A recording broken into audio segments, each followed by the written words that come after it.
ఇది ఒక అందమైన గ్రామం, గ్రీన్ వ్యాలీ. ఇక్కడి ప్రజలు మంచివారు, కష్టపడేవారు. ఇక్కడ పడేయ్. అయ్యో, గ్రామం మురికవుతుంది.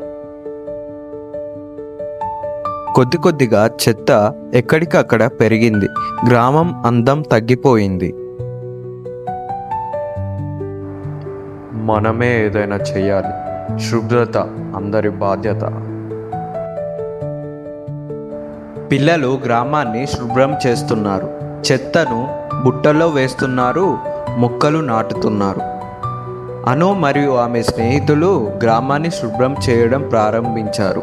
అందరికీ చెప్పారు, చెత్తని బుట్టల్లో వేయాలి, ఎక్కడ పడితే అక్కడ పడేయకూడదు, పరిసరాలను శుభ్రంగా ఉంచాలి అని చెప్పారు.